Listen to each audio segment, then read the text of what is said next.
The calendar says August, but out here, it feels like September. How long picture-perfect summer weather lasts before the return of heavy rain.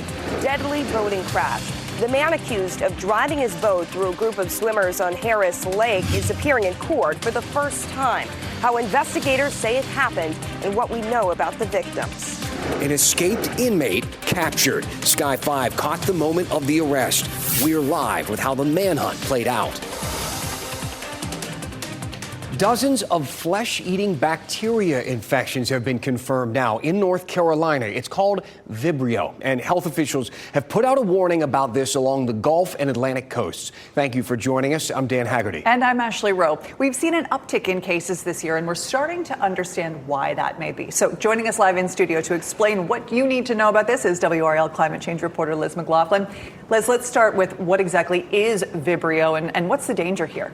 So Vibrio is a salt-loving bacteria. It lives in warm, brackish water. Most strains just cause stomach upset, but Vibrio valnificus is the rare, dangerous one that can turn a tiny cut into a flesh-eating infection. It moves quickly. The CDC says about 1 in 5 cases are fatal, and some patients die within 48 hours. According to data from state health officials, North Carolina has seen an increase in these cases in recent years. There have been about 59 Vibrio infections and 1 death so far this year, just logged through July, ahead of the peak season.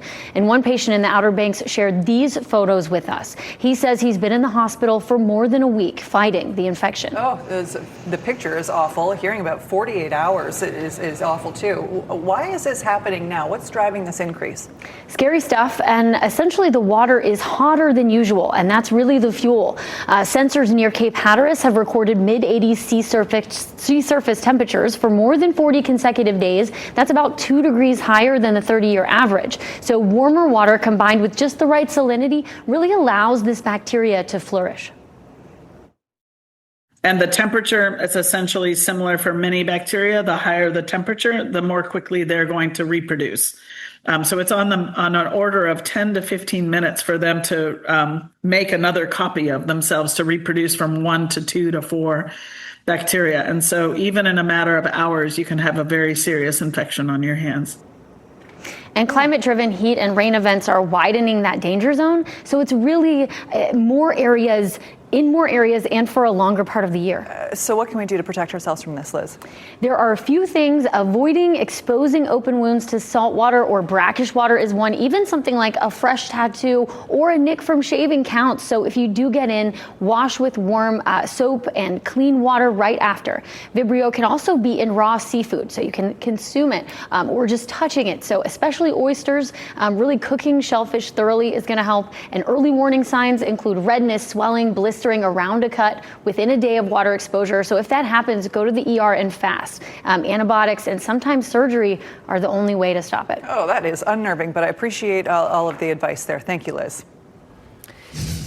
This is Brian Schrader in the WRAL Live Center. Breaking news right now in Morrisville. Sky 5 over the scene of a vehicle submerged in water. This is at a retention pond on Carrington Mill Boulevard. And you can see right now where they're using that ladder truck to try to get an aerial view of that white vehicle right there in the middle of the pond. No reports of any injuries at this point. You can see sort of at the top of the screen there are 3 people standing there with towels. So we're working to find out more about exactly what happened here. All of this at an office park just off of 540. We'll continue to follow this through the evening here on WRAL News. All right, thank you, Brian. So this now is the little girl who died over the weekend in that terrible boat crash on Harris Lake. This is 10-year-old Brooklyn Carroll.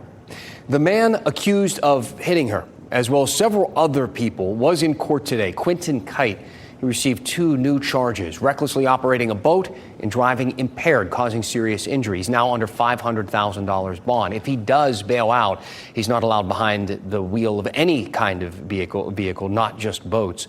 Many family members tuned in virtually today to that court appearance. WRAL's Carly Haynes was there in the courtroom as the new details of this crash came to light. Mr. Kite, you are charged with...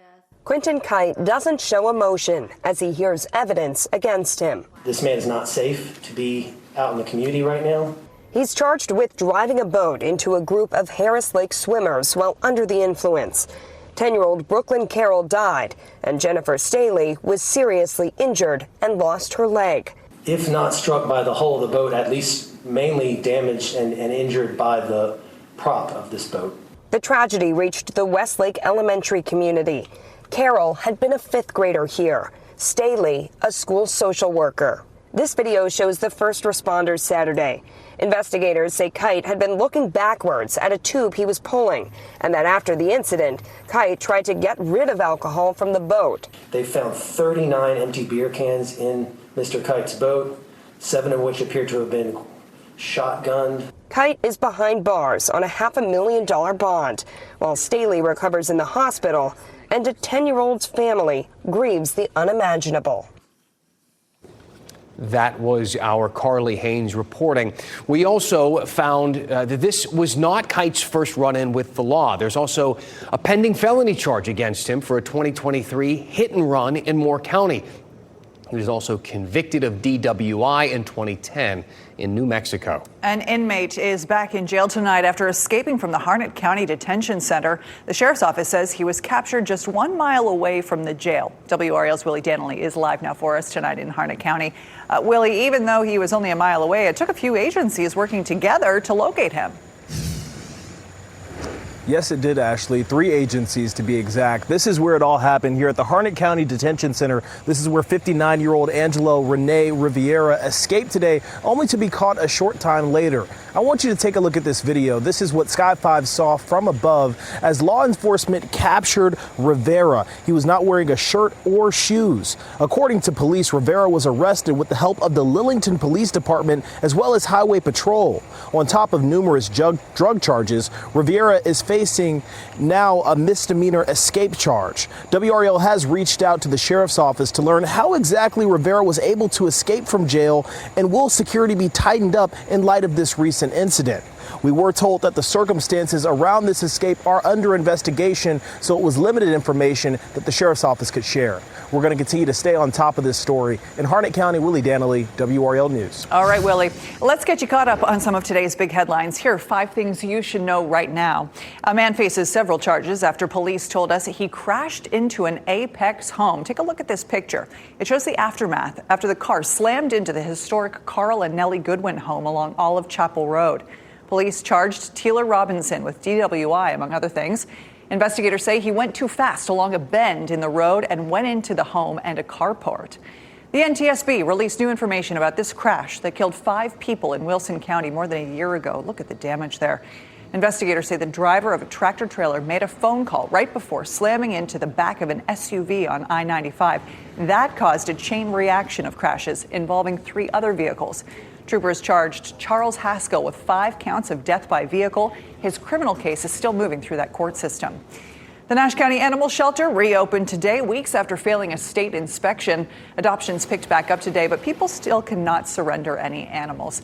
Documents showed the shelter failed an inspection because problems like dirty facilities, not having a vet on site, a cat was even found deceased.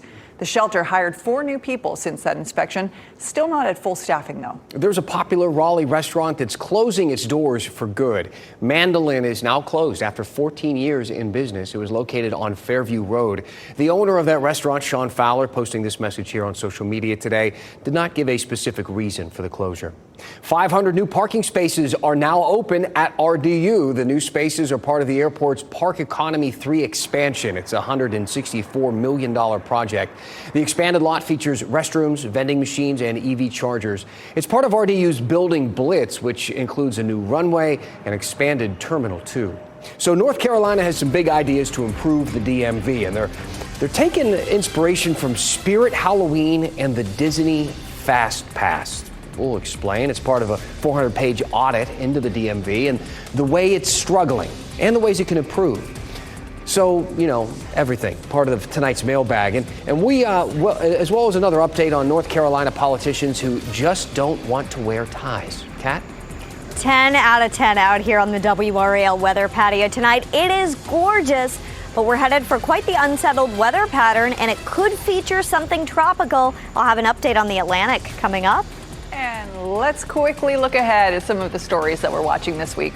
Tomorrow, the Wake County Board of Education will discuss adding 2 more year-round schools to the calendar, North Forest Pines Elementary and Pleasant Union. That meeting is at 5:30 p.m.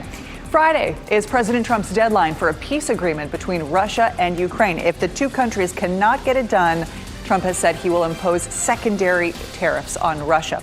Also on Friday, the Carolina Panthers will host the Cleveland Browns for their first preseason game. Kickoff is at 7, streaming on Fox 50. We'll be right back.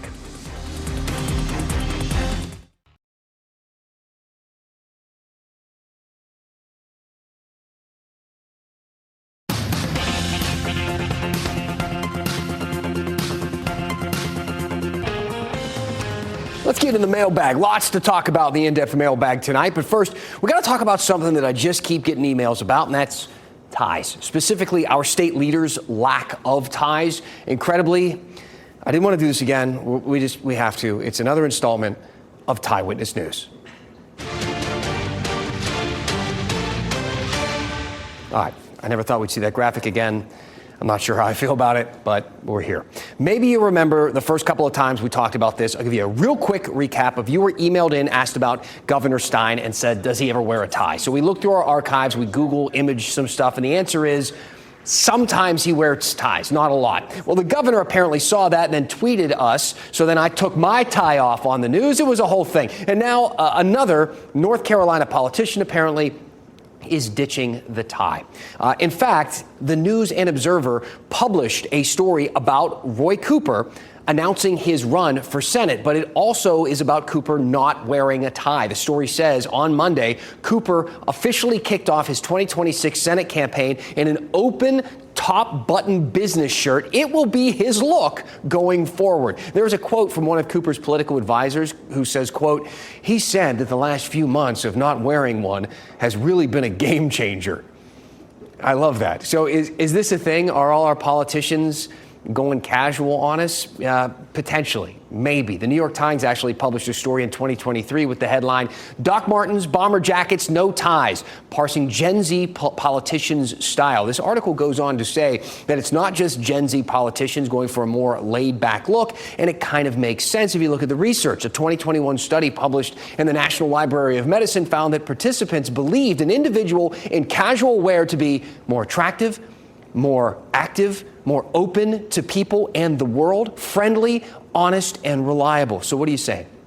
Since I am in a tie, I'm not active, attractive, open, or reliable. I'm at least one of those. You can decide which one. All right, so that kind of does it, hopefully, forever.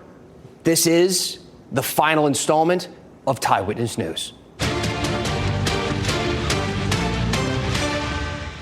Let's move on to something more important, something that we've talked a lot about here at 7 o'clock, the DMV. Those lines are long, the appointments are booked, the demand is through the flat roof there. We've gone in depth on this a lot before. We talked about those real IDs. We talked about what happens if you don't get one. We also asked for your DMV hacks. Then we figured out which ones actually work and which ones don't. Both of those segments are on the WRAL YouTube page right now. If you're still looking to go to the DMV, they are helpful, please. But tonight I want to talk about this email from a viewer who went by the name L. Allen. It says, please stop running stories on how bad it is getting a state ID. If we pay more fees or taxes, they can hire more people to work. So first of all, we're going to keep running stories like this. Like I said, it's important. Second, the state government is hiring more people to work at the DMV. It is part of that mini budget that we talked about that came out last week. A little over $1 million to hire dozens of workers. $15 million for 4 new DMV offices, including one in Fuquay Varina. I don't know what that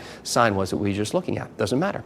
Earlier today, we learned more changes could be on the way when it comes to the DMV, and it brings us to our quote of the day.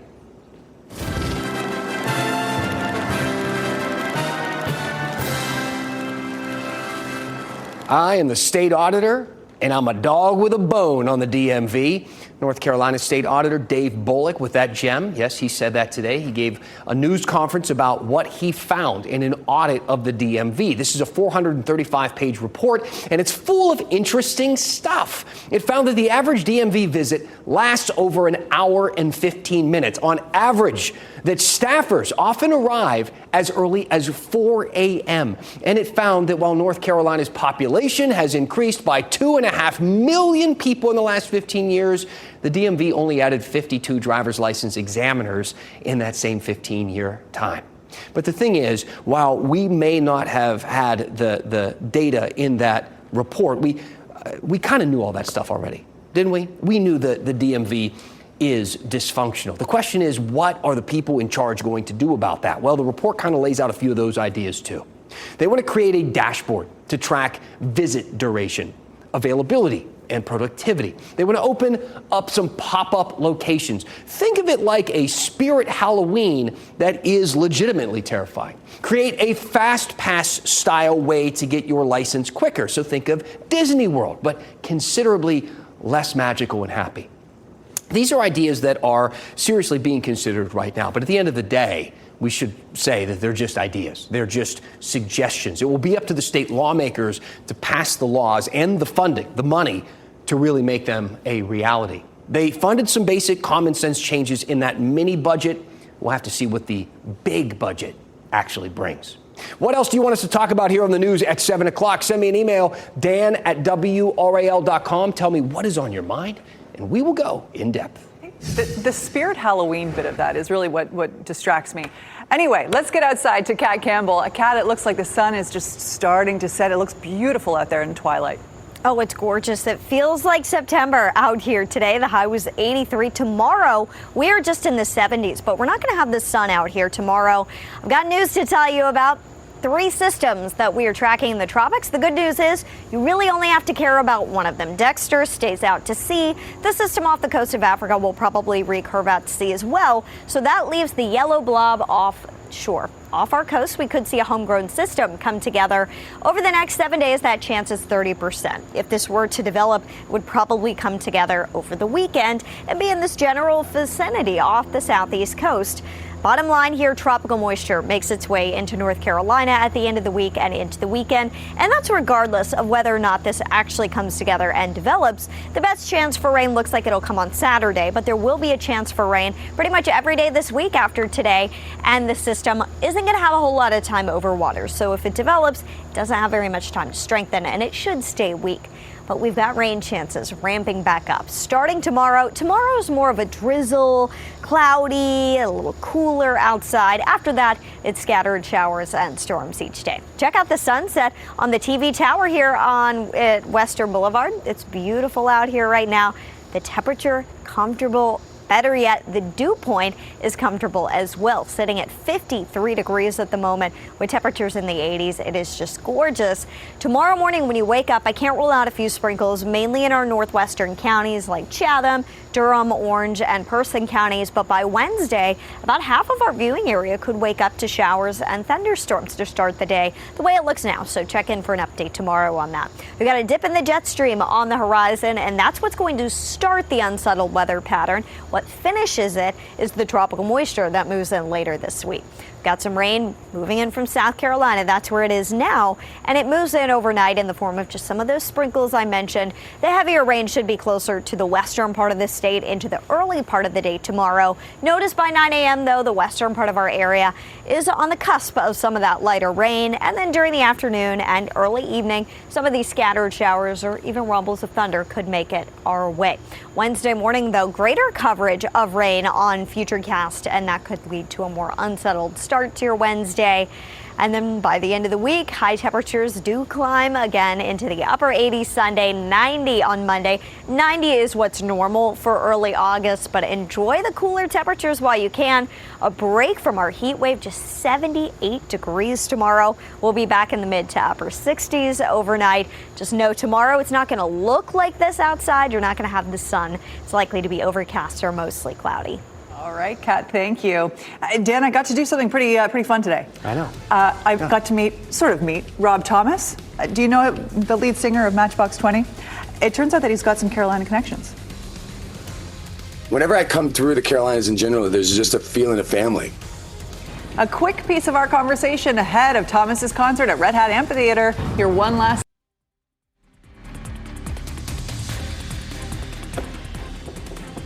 It's always fun to meet people that you've been listening to for a very long time. So one last thing that we want to talk about, a bit of a fangirl moment for me today. So just bear with me, okay?